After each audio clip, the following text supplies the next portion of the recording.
Good morning, everybody. Corey U's Bloody History.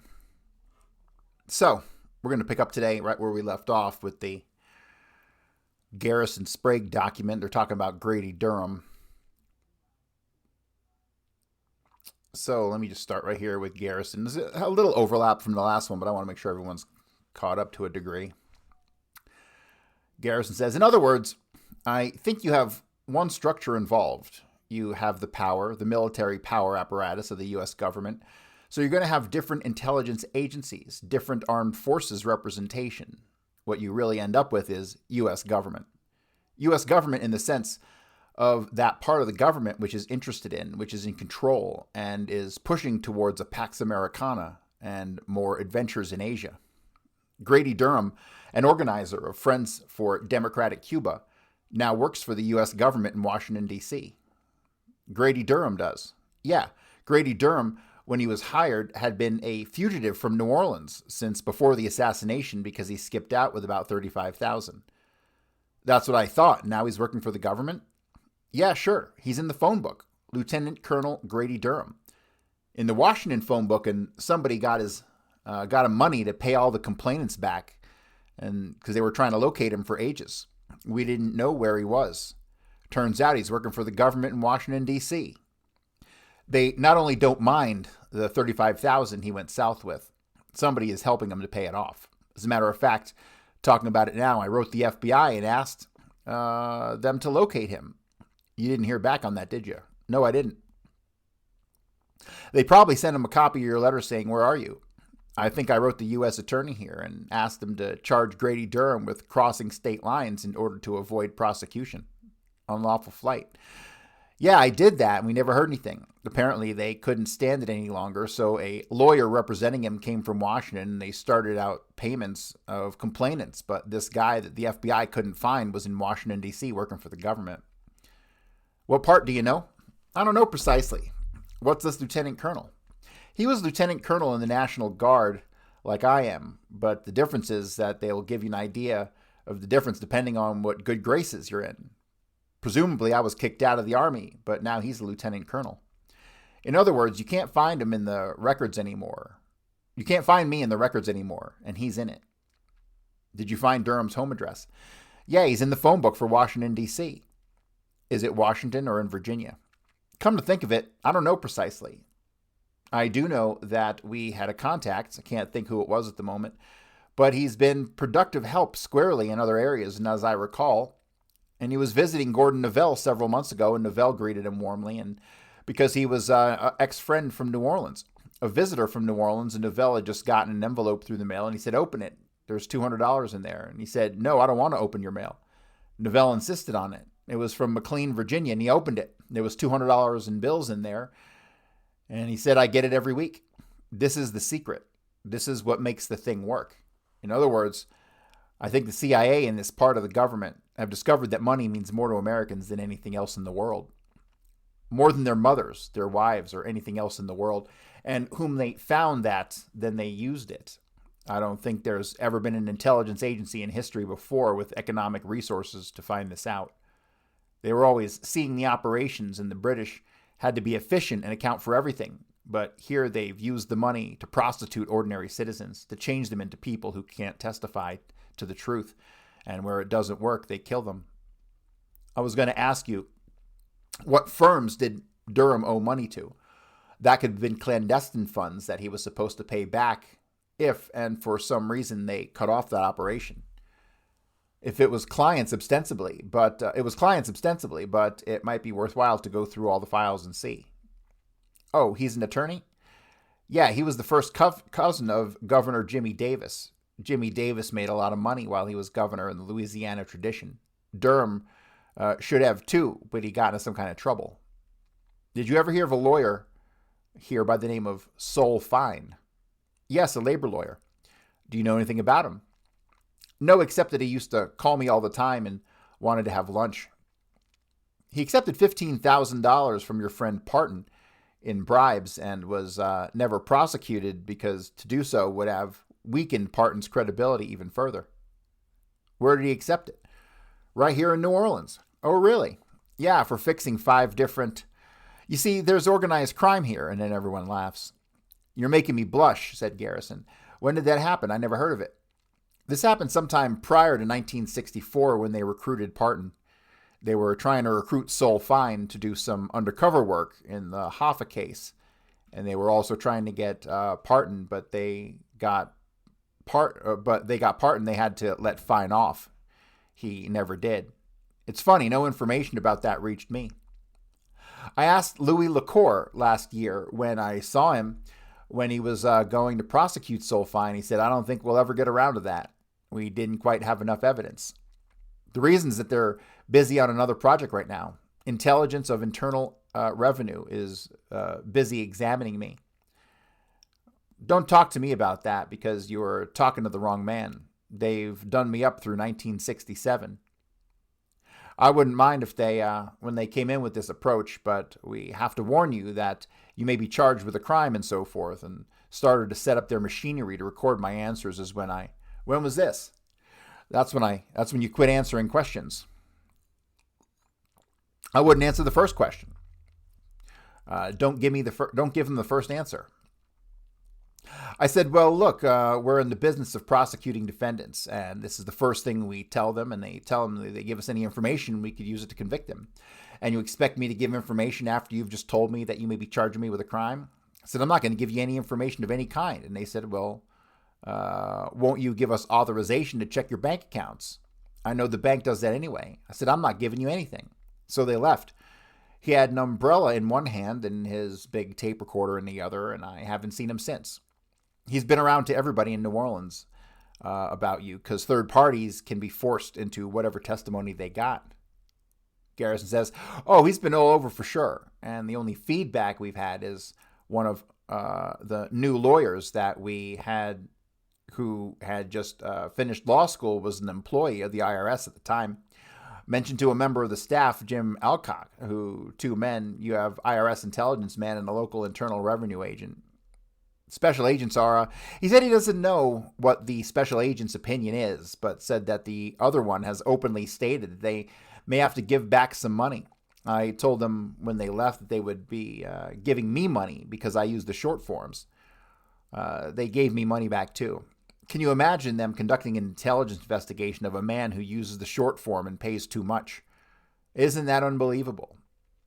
I'll tell you how far they're going on this thing, this bankrupt firm, Louisiana Loan and Thrift, which is really in trouble because it's connected with an Arkansas firm that went bankrupt. They called the president of the firm to the federal grand jury for 2 hours, and this is confidential. His lawyer contacted me several days later and told me that the entire questioning for 2 hours was about me, whether I had any interest in the firm and what my connections with the mafia were. The guy never seen me, and they questioned him for 2 hours about me in front of the federal grand jury. In other words, they are doing their best.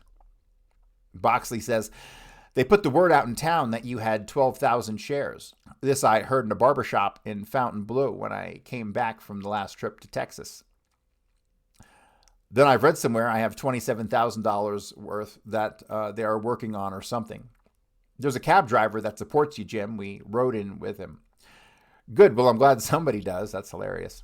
Anyway, Guy Bannister, I don't have to go through, but the point is Bannister was working for the Office of Naval Intelligence in 61 because he was on the rocks before then until Guy Johnson, who was with the ONI, made the connection for Bannister. Whatever operation was going on in 63, by then he'd become part of it. I think it's almost semantics to discuss whether Bannister was ONI or CIA. What difference does it make? It's all government. Yeah, if Boeing doesn't care. Anyway, David Ferrie, you have the same thing. Ferrie is admitted working for the CIA. He trained pilots in Guatemala. He's made trips into Cuba. He described one of his trips when he got stabbed, as you know, to one of his kids.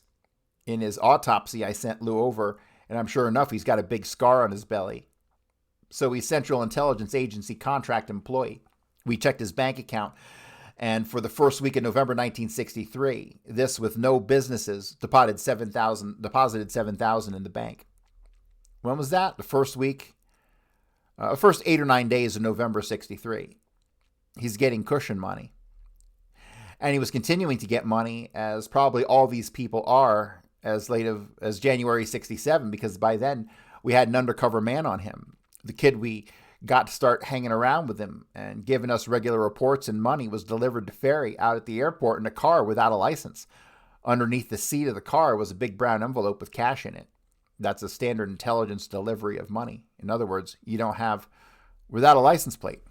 So there's no number for anybody to take down. Sure, in other words, what you end up with, he ends up with the cash, and all you end up with is a few lines in your report, and it doesn't lead to anybody. Hell, Ferrie really never had any work since the assassination. He got by. Brick wall. They had to get rid of Ferrie, though. He was getting really nervous. He was starting to deteriorate. The interesting thing about Ferrie and Bannister is that both of them were found dead in bed with the sheets pulled up over their head, which is kind of unusual. You know, where that overlap was in the Xeroxing, where it was systematically getting rid of his files, then realized he had to be a suspect. And it says microfilm files, presumably Bannister's microfilm files to Atlanta B's right-winger. It said to Atlanta right-wingers and other material from Bannister's files had been sent to Guy Johnson. All right, well, that stuff that went to the Atlanta right-wingers, somebody said eventually wound up in the National States Rights Party headquarters over at Columbus, Georgia. Isn't that interesting that the right-wingers he had in mind was the NSRP? More important than that, though, is the rest of the sentence, which we later found on another piece, which says, and the remaining material was sent to Guy Johnson. Here's why that's important, because Bill found, going through what's left, that the FBI just about destroyed Bannister's files. Did the Bureau go through it? Yeah, the Bureau had been through it. The state police had been through, and God knows who else. Didn't Badeau get part of those files? Hubert Badeau? I don't think so. He's probably got access to them because he was working really close with Bannister. But anyway, Bill went up there to see what we could find, what we could rescue, and there were one or two tidbits, and one or two of them was a letter from Bannister to Guy Johnson, which was clearly a letter from a subordinate to a superior, wouldn't you say, Bill? In which he was recommending the advisability of possibly hiring a certain person to go to work and be checked out, which is very interesting because Guy Johnson was the first lawyer for Clay Shaw. And then when you put the two and two together and somebody yelled someplace, then he pulled out, separated from the firm, and moved into another building. Disassociation. Yeah, but anyway, we have Brick Wall, and I told you earlier about Brick Wall's crucial role in apparently transmitting some sort of message to Ruby. One of the real giveaways of the assassination, an indication that there is sort of headquarters here in New Orleans is the traffic patterns. We have not only David Ferrie making a strange midnight ride, but you have, coming from Houston the night before, Bruce Ray Carlin and President Kennedy. The night before the 21st or the 22nd? The 21st. The night of the 21st, Bruce Ray Carlin, whose girlfriend he lives with, works for Jack Ruby, Little Lynn, drives all night from Houston, where the president has paraded, to New Orleans, Louisiana, and the next night he drives all the way back to Fort Worth, and he's back in Dallas for Saturday. What's happening? Somebody is receiving information, I think Thursday night, and they are sending it back, instructions from New Orleans. I don't think there's any way out of it. As a matter of fact, I think it's somebody on a high enough level that they actually covered it in case the traffic was observed by getting poor old General Walker to come here about the same time, because I think he's practically a vegetable as far as being able to conceive an operation like this. And I think he was used more as a red herring than anything else. Yep, good call, Garrison. But you see this traffic pattern, and you find out General Walker was in New Orleans, and you find yourself digging into him, and that's just what they want you to do. It's just like a hole, the hole in his license number, probably out of no value, except that all it will cause you to spend the rest of your life looking at this car with the hole in the license number, trying to find the connection with General Walker, you see. Well, anyway, Brick Wall in 61 gives Earl Cabell as a reference. You can see the implication of that. Who's he working for now? He works at Las Vegas at the Thunderbird, the same one that Louis McWillie worked for. Brick Wall's name is on the outside about 6 times. He's the entertainment director. There's a guy by the name of Davis in Shaw's notebook that sort of struck me. The reason it sort of struck me is he doesn't have an address. He has a postal box in Grand Central Terminal, New York. That's odd. That may be a mail drop for this Davis. I forget what the first name is. Remember that entry in Shaw's notebook. Well, I ought to take a look at that notebook now that we've made a lot of progress. It's time to review. We've got some months, and then we look at something and it's got no value. Listen to this. Ruth Paine, of course, this is not new to you, but the details are interesting. This is why they had to move Oswald out. In other words, when the time came, this is the basic home in Dallas, but a few weeks before, they had to move him out. Incidentally, the statement in the Texas file of Bill Decker, it says that he interviewed, I think it was Mrs. Johnson at 1026 North Beckley, and she said, yes, Oswald had been living here for 2 weeks. 2 weeks, not 5 or 6, just 2. But anyway, Ruth Paine's father is a retired employee of the agency and for industrial development. Ever hear of AID? Industrial or International Development? Oh, he's talking about USAID. That's funny. Is it international? That's the one that's all over Vietnam. Yeah, that's a CIA operation. Yeah, her father is a retired employee out of AID. What's his name, do you know? It's mentioned here several times. It's Hyde. They have this income tax form hidden. I just happen to think you can't see his income tax forms. You can't see the sisters. You can't see any income tax forms. That's the whole thought. All right. Now I'll tell you what the sister is. The sister is married to an employee of AID. Ruth Paine's brother-in-law is with AID and presently working in Washington and living in Virginia outside of Washington. You have his name? Yeah, he's AID too. His name, I didn't bother to put it down, but I can tell you how to get him. Look on the list of classified materials where you can't see the income tax, and he's one of them. Sylvia Hyde Hoke. Yeah, that's the woman, and he's a Hoke. I'm interested in Ruth Paine's father-in-law from Boston, the Trotskyite. I don't know who he is. Garrison says, yeah, I can tell you about George Lyman Paine. He is, of all the names, he is the one to which Ruth Paine is most sensitive.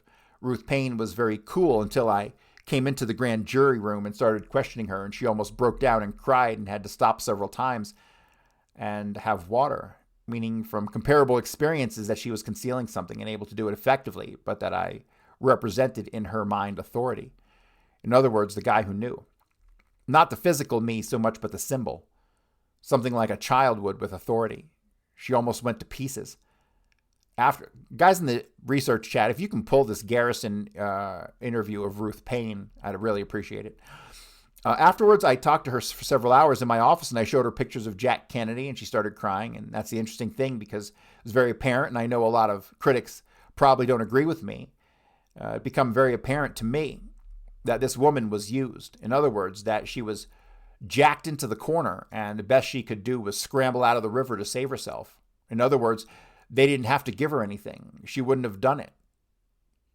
This is a case where they used a genuine liberal because they've got hooks on her whole family. And when that became clear, I brought her downstairs to my office and questioned her at some length about her family. Her responses satisfied me that she was not one of the planners, so to speak, only part of the operation. I don't think she dreamed it was going to happen. She was going to cover. She was giving it cover, and then all of a sudden, Oswald said that was one of the few things recorded that he did say. Incidentally, all the way through, except where you have the first lines at what he said, generally speaking, Oswald's the only person in the Warren Report you can believe, and that includes the Chief Justice, especially the Chief Justice. What did she say about her family? Anyway, generally, if the question is objective, we found it very useful to believe that what Oswald says. But when I asked about Lyman Paine in the grand jury room, she became visibly nervous, and that's when she had her second breakdown and had to have water. So downstairs, when I questioned her, I asked her about all the family until I got to Lyman Paine. Then I asked her about him, and her voice quivered again. And so I said, is he still at the Bank of America? She said, no, he's with Time. Is he still engaged in Trotsky activities? She said, not anymore. In other words, the Bank of America, as we understand it, and as I think you have information too, is one of the West Coast conduits of the CIA money going to Asia, projects like that. The assigned occupation for George Lyman Paine is an architect for the Bank of America, but the Bank of America is not that busily engaged with building these structures every day. See, furthermore, the Bank of America is not philosophically oriented, so that they would be employing an active Trotskyite designing its buildings. What do you conclude from that? I'm about to reach it. But furthermore, if they did have an active Trotskyite when he retired from Bank of America, he would not also be retiring from his Trotskyite activities. If anything, they would increase. I think that Lyman Payne is not merely just AID, like a cousin of the company. I think Lyman Payne is company and is probably the original cause of Lee Oswald's moving in with the Paynes. Ooh, that's a good fucking contact to investigate. Lyman Payne is the guy who got Oswald into the Payne residence. That's pretty astute.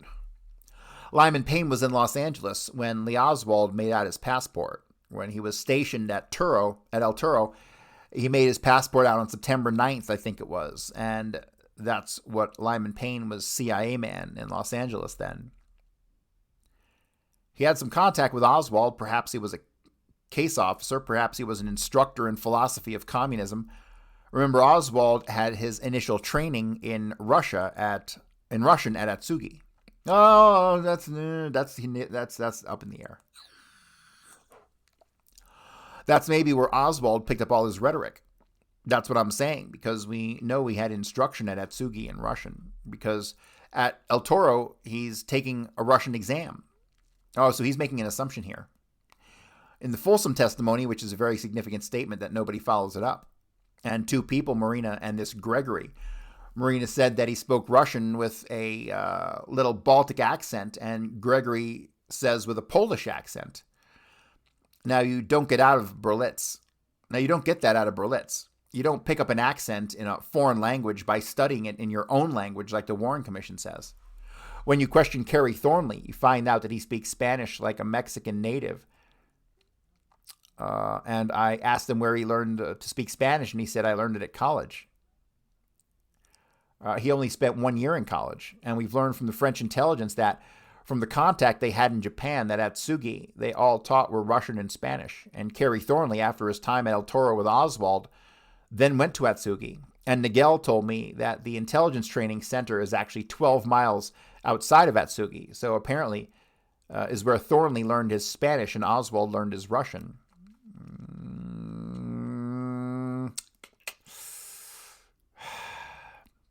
Possible, but very, very questionable. We don't have any record of when Oswald learned Russian at all. Like, fucking none, nada. Like, all of a sudden, poof, he learned Russian. And Russian is complicated. You don't learn Russian in 12 or 13 fucking weeks, or 2 months, or 3 months, or a year. Russian is fucking hard. It takes years to learn that, to speak as well as Oswald did. I don't find any other explanation as he was taught Russian from a very young age. Did Thornley go to Mexico at any time? Yeah. How about summer or fall 63? Yeah. Was he in Mexico City when Lee Harvey Oswald was there? God damn it, Garrison, he was Lee Harvey Oswald in Mexico. He says he wasn't. He went there in August and he came back around the 1st of September. Actually, it was the 4th of September. I wonder if Greenstein knows him. But I'll tell you where. Thornley cannot explain 7 weeks. We had a more effective investigation. I would tell you about Thornley coming up here than anybody really in the case. We had his address and the times he was there much more accurately than he could remember them. So he literally disintegrated during his testimony. He was very cool starting off with, but he couldn't recall an address, and we gave it to him. And then he couldn't recall the next one, and we gave it to him. And as time went on, he realized that somebody had been digging. So we came to the point where he said, I was employed at the Sheridan Charles. This was in the grand jury. And I said, where did you go from there? I left the Sheraton Charles and I went to work at Arno's. And I said, you left this restaurant and went over to that one. And he said, that's right. And I said, well, the only trouble with that is that you left the Sheridan Charles on September 9th. And you began to work at Arno's on November 14th. In other words, we had the exact dates, you see. I said, what happened to the 7 weeks? Well, he couldn't think of what happened to the 7 weeks to save his life. That's because he was back in New Orleans setting up Oswald. And he perspired and he tried to think and he said, just doesn't know what happened to the 7 weeks. He can't remember. This is the man who testifies for 35 pages in such detail about Oswald's communism. Isn't that just plain contempt? No, only with the federal government. Boxley then says, we had this tip from the queer waiter who has since gone to Houston that Oswald worked the Sheraton Charles and wrapped himself up in the drapery one time to avoid bussing some dishes. This must have been Thornley. God damn it, yes. Yes, I'm vindicated once again. Yeah, that's who that was. I'm going to go on and see Maryland direct so that she won't have a chance to duck the enemy. Yeah, I think that's very important. The main thing is we want to try and see if she was with the company. She still is, and if she can volunteer any information. Talking about Marilyn Moret. All she ain't going to tell that, but I want to hear her is what the hell FBI interviewed her about in Austin on the 22nd of May, 1964, after the Winnipeg story broke. Oh, so Marilyn Moret was interviewed by the FBI in August, or in May 22nd, 64, in Austin, after the Winnipeg story. That's about Harold Isaacs and David Ferrie and whatnot. And why FBI is asking her about Harold Isaacs after the Winnipeg story, and why that's classified for 75 years. Did you know that? What's this? The Winnipeg story that named Harold Isaacs comes up with Richard Gisbred is sitting in the window listening to Ferrie. It's definitely Ferrie talking to this other person with a hearing aid, which may be to receive some warning or something. But Gisbred hears the name of Harold Isaacs. Just Isaac. He hears the name Isaac. Then the FBI questions Marilyn. They go right to Marilyn in Boston about Harold Isaacs, and it's classified. What was she doing in Boston? Well, that's another question. Then it starts a new tape. God, I hope it picks up in the same spot. Discussion about the next day's activities. What we might do is run over to see if we can find Miss Wright in Mississippi. It's not very far. It looks like they're picking up some. Oh, here we go. Back to Maryland. You mean Bill go with us? Yeah. You don't wait for me. You just go ahead on the project. After you talk with Marilyn, get back with us. What I'm worried about is that she will unload because I'm not going to tell her the documents on the C list. I'm afraid she's going to unload and tell me what they talked about, and this is going to be me there to hear it. Let's bring her down and we'll put her on tape. Yeah, that would be good. If you approach it indirectly enough, like it's a matter of common knowledge, most of these people have not gone through the reports. You've got a good chance of her. It will be her telling me, you see. Now his description might be important because Dick was photographed in the airport. He's supposed to be in a movie at the airport, don't you know? If you can get a description, I've got all the movies taken at the airport. I'll get a physical description. We were mentioning that I had seen a picture of the president as he's leaving the airport. The picture I'm thinking of, you can still see the plane and officers. That's Jack Ruby shouldering his, if you can tell one person from the back, is Jack Ruby shouldering his way by the presidential limousine and is leaving Air Force One. I think I can dig it up for you. Wasn't he also in Dealey Plaza? He was every place. Guys, let's pull up some pictures of, guys in the chat, pull up some pictures of Kennedy and see if we can't find. It's obvious Jack Ruby wasn't there. Jack Ruby was dropped off at Sam Ruby was at the Dallas Morning News by 11 o'clock, and Jack Ruby was doing his thing, setting up for the assassination going back to as early as 9. So it couldn't have been Jack Ruby at the fucking airport. What's he talking about? Wasn't he also in Dealey Plaza? He was everywhere. Wasn't Jack Lawrence in Dealey Plaza? Yep. I want to get down to who was in Dealey Plaza at some juncture because Jack Lawrence is very important. This is Garrison talking. And I'll come down to him in a minute, but I mentioned that about Ruby at Dealey Plaza, the nearest to an honest official that you seem to have in Dallas is Bill Decker, at least compared to Fritz. His reports are ones that include witnesses telling him that they heard what they heard on the grassy knoll. Reports taken by Fritz are 100% 3-shot from the building. When you go through the Texas reports, you have the police in one group and the sheriffs in another. The sheriffs are useful and the police are totally false. This comes down from Cabell, Curry, and Fritz. Is this all in the archives? Is this Texas report in the archives? Is this the one of the Library of Congress that I was telling you about at the Library of Congress? Yeah, it's on microfilm at the Library of Congress. It's relatively safe. It's not much different except for these occasional things from the volumes themselves, and I had to go through 8 nights to get 3 different points. I'm surprised it's at the Library of Congress. That's what puzzles me. I don't know how it got there, but it's there. Anything else, the Library of Congress? I just went there one day and looked in the index and found the damn thing. It has a few original things that were missed. Anyway, you see everything. You see every now and then in the sheriff's report where different witnesses are saying all of a sudden they will say gratuitously, I saw a man in a brown suit but I don't know whether or not it was Jack Ruby or not because I haven't seen him before. And then one man says, I saw a man who I think was Jack Ruby, but you mean Hill? Yeah, but he comes up more than one time. The man up in the window, older man with the horn-rimmed glasses and all. What window? That's an interesting point. I'll tell you why it clicks with me. I just recently went over the list of property taken from Jack Ruby, and something stuck in my mind, and that was glasses. What window? The second man on the 6th floor. Always had a brown suit no matter who's talking. I'll tell you who the guy who came up with. He's talking about Lauren Hall, who I have a photograph of in Dealey Plaza. A guy who only partial testimony is that he told Penn Jones the rest of it. You don't mean Carr, Randolph Carr? Yeah. You think that description fits Ruby? Yep. Listen, there isn't one man on the face of the earth who's going to be able to identify someone up in the upper reaches. Do you know where Carr was? He was up on an upper floor of a new building being constructed on the south side of the old courthouse building, 2 blocks away. I know it, but he still could see. He then sees the guy coming back walking towards Daily News building. The same shape, the guy with a top coat. Jack Ruby was wearing a green coat that day, a green jacket. It didn't occur to me before, but I suddenly recall the second man always had on the brown suit. Like the first man always either has yellow or white or light colored, neither one of these being close to Oswald's maroon. But here's why it may well be Ruby. It wasn't. It was Lawrence Howard and Lauren Hall. In order to reduce exposure, an assassination operation does this one called triple batting or triple hatting.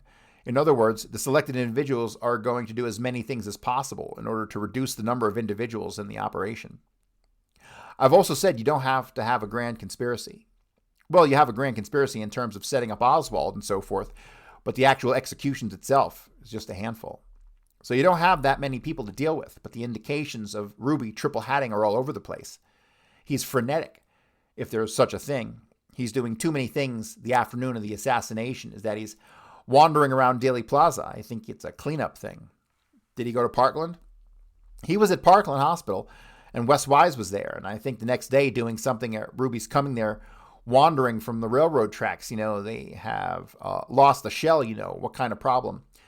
At night, he's busy in the middle of the night, and with all the things he's doing, he's busy waking up Larry Crawford, taking pictures of the advertisements about the Chief Justice, peeking in the mailbox about the advertisement. That's when I first became conscious that it was part of the operation because it was much of an apparent act of disassociation to me. I said nobody would be taking so much trouble to disassociate themselves unless he was part of an operation. You know what I mean? In other words, it was too much. If he wasn't involved, why bother disassociating himself? Yeah, in the middle of the night to have to go take a picture of this terrible thing, it was too much. So it would be reasonable, therefore, since the second man is not shooting that day, that it would be Ruby, rather than another person. To talk about it and finally to get down to business, what would a guy like Ruby? Well, the point is Ruby is ideal. He'll do the details, and yet he doesn't spell U.S. government. They own his balls. He smells game. They probably picked him up years ago from the mob. I think he got redacted on gun running in the end. That's where he got locked in with the intelligence apparatus. How about narcotics? Yeah, narcotics, both. I think along the way they picked him up. What about that one-day flight to Havana? Pan Am out of Miami. That's not even reckoned with. That's nothing but handling information instructions. Turnaround flight.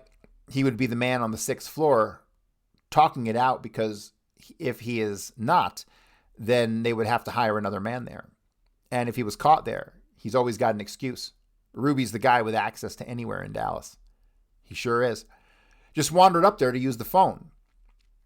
He's at the interviews, and members of the press tell him how hard it was to get up to the interview, in which the district attorney presents the defendant. That's got to be the first time in history. I mean, I've never heard of anything like that. Now, you can't even find out about the case, but they have changed their approach since then. I say talking it out, it has to be Ruby. It doesn't have to be, but sure is logical that it would be. I agree with you, probably because otherwise you introduce another person, and an extra person who is an extra area of exposure. He's got a partial alibi. What he does, he's driving that pickup truck. He dumps paraphernalia and stuff, goes back to the club, changes, walks down to the Dallas Morning News, goes up, starts in with the advertising guy to get himself alibied, slips out for 15 or 20 minutes, comes back, and they don't even know he's missing. Kind of the guy that's always hanging around saying, how are you? What's going on? All right, let me pause right here because that's not the case at all. These guys don't know about Samuel Ruby at this point. Samuel Ruby went to the Dallas Morning News, sat up in the fucking window there throughout the entire time. Witnesses saw him there the whole time. This is attributed to Jack Ruby. While Jack Ruby was out doing the shit in the green pickup truck, then he's out with Vanderslice and Dealey Plaza, and he walks off. Right? Jack Ruby was not in the building. Period. Was not a shooter. He's a coordinator. There's 20 minutes or a half hour missing. He's missing, and they say don't even say he's gone. He's back there, and he's been there the whole time. Sounds like it to me. No, that's not true. We have witnesses. One of the secretaries there saw him sitting there the whole time, and at the time of the assassination. So, was the car report one you took out, bud? Now, why is he crying? You know, if he starts crying when he really starts crying and when he learns what he has to do. Rub out Oswald. Yep, the call from Al Gruber from the Jews. That's when he really starts crying. He's crying for Jack Ruby because then he's told. The bell tolls for him then. Yeah, but look how lost he was by then. In other words, it's one thing to engage in the operation and have the U.S. government behind you, at least through an agency. But it's another thing to say, now you've got to do so much and such, and you don't have a choice. Why do you have James Powell on your list? By the way, do you have James Powell on your list? No, who's that? He's a guy who was taking pictures. He worked for Army Intelligence, and I haven't been able to find him anywhere. And there's some indication, Gary Schoner up in Minneapolis, remember him? Sure. Some indication that Powell may have been and may still be with Army Intelligence and is involved with that movie up there you heard about that was shown on TV in Minneapolis. I'm not sure what the connection is because I've not been able to get together with Schoner, but he told me there was one. What's this? A connection with this James W. Powell. 30 seconds following the shots fired at President Kennedy. Between Powell and who? Powell in the movie that was shown on television up in Minneapolis, supposedly taken by someone from the south side of Elm Street during the whole assassination, and it's not any of the ones we know about. It's supposedly taken by a guy from Minneapolis. Schoner, who's up there, has been trying to track this thing down for several months, and he's got involved in doing this somehow with Army Intelligence with James Powell. Now, to me, I think that's the most important thing in it, because down here you just end up with the usual FBI double talk. And up there you have James Powell, Special Agent, Region 2, 112th Intelligence, Army Intelligence. That's right. Remember, there was a 112th Army Intelligence Group connection in Dallas to the Dallas Police Department. This last paragraph is irrelevant, but query. Is Maria Del Valle and any relatives of the deceased Del Valle? Query, is Miguel Cruz, the Miguel Cruz associated here? Now here's another intelligence guy who was in Dealey Plaza. Who? And then the name is redacted. We know that Miguel Cruz, associated with Brigniers, entered the U.S. in Puerto Rico. Did you read this one here? No, I sure would like to have a copy of this thing. Where'd you find this? Redacted. We'll make a copy of that for you, bud. Here's a real interesting document I got from Paul Hoke, I think. We interrupted you in the middle of your story. Query, is Anna Maria Duvalier any relation to the Duvalier? To the Duvalier? Yes, killed the same day Ferrie was killed. Oh, he's talking about Eladio Del Val, not Duvalier. Yeah, killed the same day Ferrie was killed. Query, is that Miguel Cruz, who Brenier's buddy? And became Miguel Cruz, whose Brenier's buddy entered through Puerto Rico, came through San Juan. Leopoldo Ramon Ducos is in the memorandum. In that memorandum, raising all these questions about Ruby's background. Yeah, I remember that. Labor leaders. Sprague says something in the background. I can check on this Anna. It's Eladio Duvalier. Eladio Duval. I forget his fucking name. Whatever. He's such a minor character. I barely ever talk about him. Duvalier. The Miami police have got a goddamn file on that case as thick as your arm. Boy, if it's Anna Maria Duvalier is related to the deceased, well, then we've got a real interesting one here. Want to go on this list? I'm going to have to go to sleep in a minute. Gatlin and his generals, who are looking in retrospect, Gatlin at some of these other people and his generals who were breaking off from the structure, looked more interesting. And if you looked at it historically, you might be able to see something happening.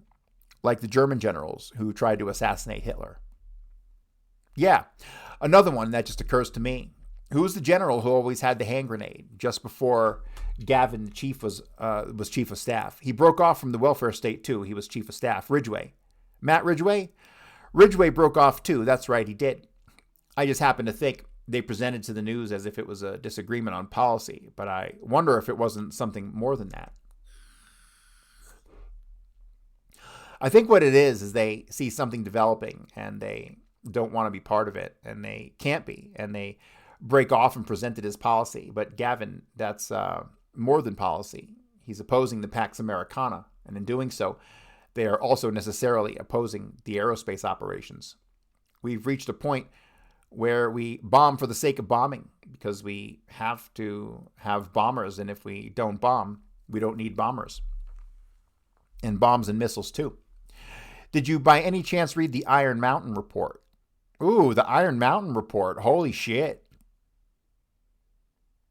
I can't believe he's mentioning the Iron Mountain report. So the Iron Mountain report. This is fucking fascinating. You can find a copy of it.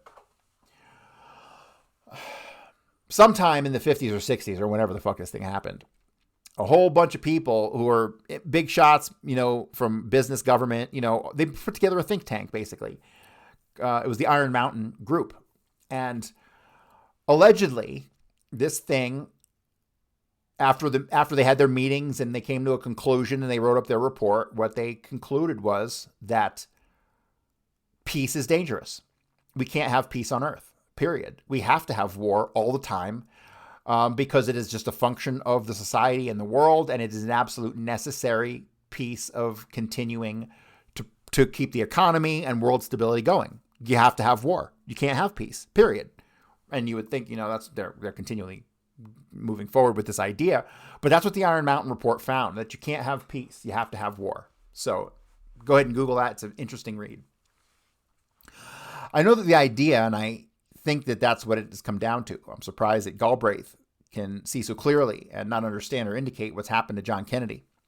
Galbraith happens to have made his whole reputation as a result of the Kennedy family's largesse, and if they don't want this thing reopened, but he'll never reopen it. Why don't they want it reopened, though? My God, I think it's to the Kennedy family's advantage. If anybody has regard for his country, I think John Kennedy died in trying to stop this thing. It's like a man throwing himself in the way of a vehicle, practically. Aren't we doing the same thing? Yeah, I guess you're right. I think the Iron Mountain thing is a beautiful way of telling what it's about. Kerry Thornley, to sum it up, is another Lee Oswald, except he didn't serve in Russia, and they didn't use him that way. They used him against Oswald. Now he's retired.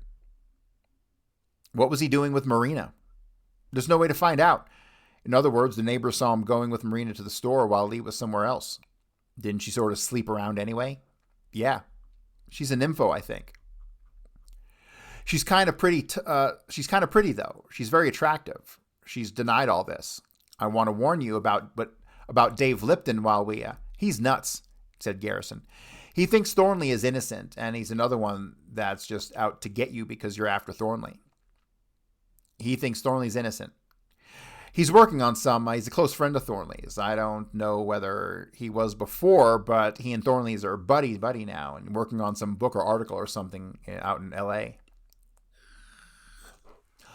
One thing about it, he won't have trouble finding a publisher.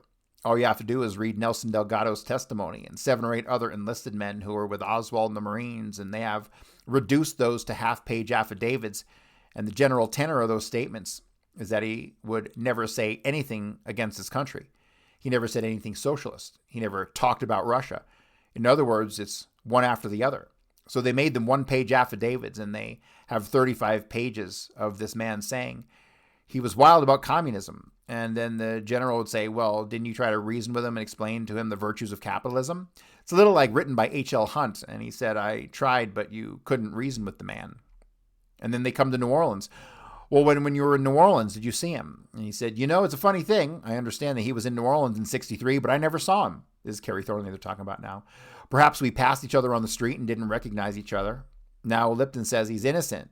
We have witnesses that have seen them sitting next to each other, talking to each other, and other witnesses that have seen Thornley with Marina. Yep. All this is explained in my book, people. And the putative wife in San Francisco says she went with Thornley. This is Thornley's putative wife. Went with Thornley, and she describes the clothing store on Decatur Street of Bernier as perfectly. And there was this meeting upstairs, and there the guy ran into was a real radical, and she identifies him as Bernier. And, well, did there seem to be any pre-existing relationship between Thornley and Bernier? Oh, yeah, they conversed like old buddies.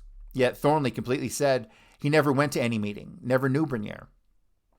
I can give you some more. Now, before Thornley was briefed in Washington, he doesn't know what he's supposed to emphasize. He's de-emphasizing the fact that they were in the Marines together, but he's making no secret of the fact that he had seen Oswald in New Orleans. In fact, he's talked to a newsman who contacted him, and he admitted it very casually. He didn't know what his script was going to be exactly. A few weeks after the assassination, he's called to Arlington. He gives his landlord no notice at all. The landlord comes in and finds a note. He had packed and gone. He says, I've moved to the Washington area. Straight back to Washington.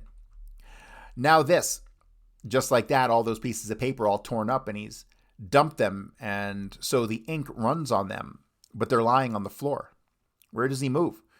He moves to Arlington, Virginia. Where was he at the time? Living out in the Quarter, the French Quarter near Shaw. Wasn't the guy flown to McLean, or let's say to Washington? Thornley or Novell? The morning of the 25th. He doesn't say so. It's certainly conceivable, but his story is, what did you say? Thornley did what? He was flown by a government plane to Washington, D.C. the morning of the 23rd of November. Wait, what? Hang on a second.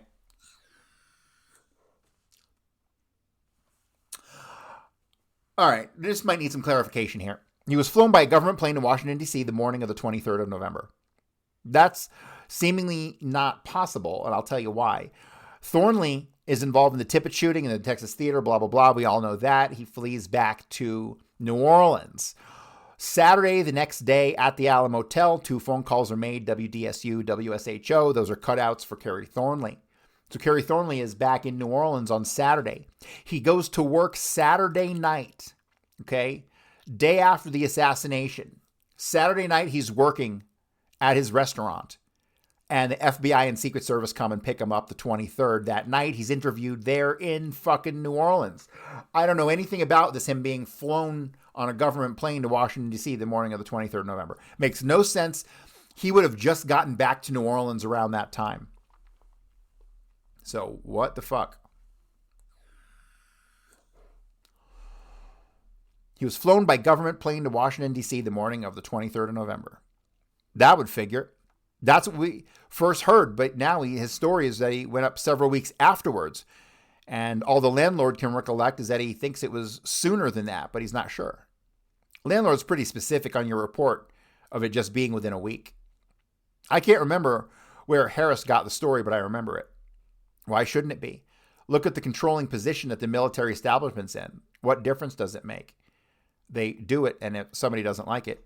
In other words, they got Lyndon Johnson in. The Warren Commission's been appointed with the Chief Justice, and if somebody says they saw him, have him declared insane? How did they know of Thornley ostensibly so quickly? He was part of the operation. No, what I mean is on the surface, how did they explain Thornley's being brought into it at all? The superficial explanation is that he's just one of a bunch of ex-Marines they contacted, threatening to write a book. Thornley told me over a year ago that the Secret Service was talking to him that night.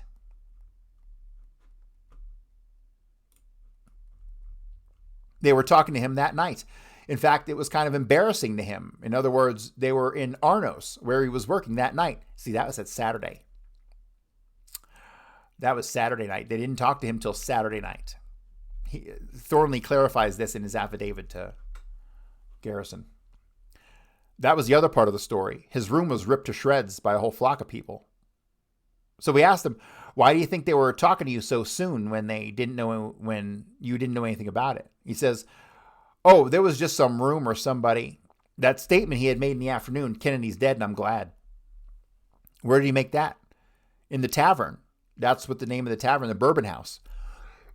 I think that he probably did, but it's used afterwards as an excuse because he'd been seen probably by more witnesses than we know of. But that drew the attention of him being in New Orleans, not Dallas, in the afternoon of the assassination. That's completely false. Completely false. Anyway, they bring him up to Washington, and he's at Arlington. See, we have a gap in where Kerry Thornley was. We don't know shit. He lies about where he was on Friday. He doesn't sure. He's not sure. And we know for a fact he goes to work. He's off of work on Friday. He goes to work on Saturday, and he doesn't go in until the nighttime. So this is all wrong. Anyway, they bring him up to Washington, and he's at Arlington, Virginia. He's a doorman at the apartment house, $160 a month apartments. But he's living in one of the apartments. You ever heard of a doorman making enough money to live in the apartment house? Unless he's gratifying one of the female residents. Why are you a doorman at the apartment house? Well, I live there, and it makes it more convenient. And everybody laughs. One more thing about Lipton, I better tell you. George Renner in Washington told me, Seattle, that he'd been down to see Lipton last week, and I haven't seen him for like 6 months. Lipton told him that he was working on this anti-Garrison thing, whatever it's going to be. And I said, well, what's he talking about then? That's all sort of the evidence about Thornley being in New Orleans. And he said, well, Lipton's going to attack you on the basis of one of your witnesses was a professional witch. Who would that be? She's one of the most accurate witnesses we have. This man doesn't deserve in other words, I don't even answer. I never even reply to an attack. The thing to do is to ignore it and keep on moving. Specifically, or especially since he has serious problems. Here's the one man in the country who the U.S. government will not put into an institution because he's useful, and he's the one who should be.